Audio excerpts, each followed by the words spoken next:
My twin sister Audrey was obsessed with romance novels about rich guys. All she wanted was to marry money and live the high life. She went after Michael Strickland, the richest heir in JES let on. He'd gone blind in a car accident, so Audrey became his private nurse to get close to him. But she got sick of the work fast, so she made me cover for her. When Michael got his sight back and threw a huge party, Audrey decided to drug him. Her plan? Sleep with him and become Mrs. Strickland. I didn't stop her this time. I even booked her a fancy hotel room for it. See, in my past life, I begged her not to do it. I told her those romance novels weren't real and guys like Michael were too powerful to mess with. She actually listened and called it off. But then the news broke, Michael had secretly married someone else. He'd been with another woman that same night. Audrey's fantasy was dead. She blamed me for ruining everything. So did my parents. They beat me and screamed that I'd cost Audrey her chance with Michael. One night, Audrey came into my room with a hammer and killed me. Now I had a second chance. I woke up on the night of Michael's recovered for party. You don't need to pretend to be me anymore, Audrey said, holding a tiny pink pill bottle like it was treasure. This stuff's amazing. Cost me a fortune. But one pill in his drink and I'm Mrs. Strickland. She was already picturing her new life as a rich wife. I stayed calm. Didn't try to stop her like last time. Okay, good luck. But Audrey grabbed my arm. Not so fast. You've been pretending to be me for a year. You know him and his friends way better than I do.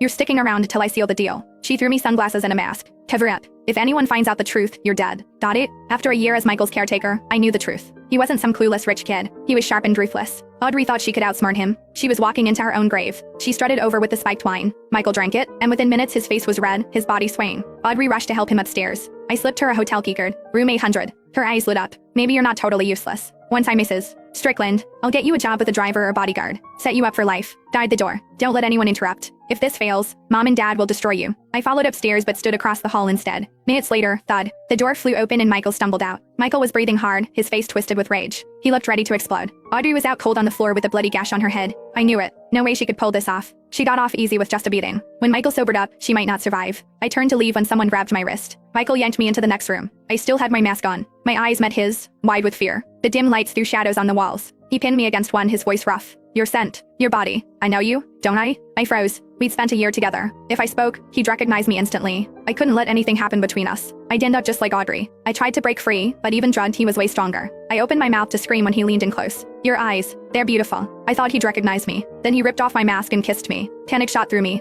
I hit the lights, but it was too late to escape. Hours passed. 5, maybe 6. Deep into the night, Michael finally passed out. Everything hurt, but I forced myself up and got dressed. I wasn't like Audrey, living in some fairy tale where rich men fell for nobodies. I wasn't getting caught in this mess. I slipped out while he slept. No hesitation. No looking back. But right outside, I saw a greasy old guy stumbling from the next room. He whistled when he saw me. I looked past him. Clothes everywhere. Audrey on the bed, dress torn, completely unconscious. Remembering how she murdered me in my past life, I quietly shut the door and left. At home, my parents rushed to greet me with plates of food, all smiles. Audrey, darling, you're back. Then their faces fell. Aurora, why are you here? You were supposed to protect her and make sure the plan worked. I stared at them, amazed at their favoritism. If we didn't look identical, I'd swear I was adopted.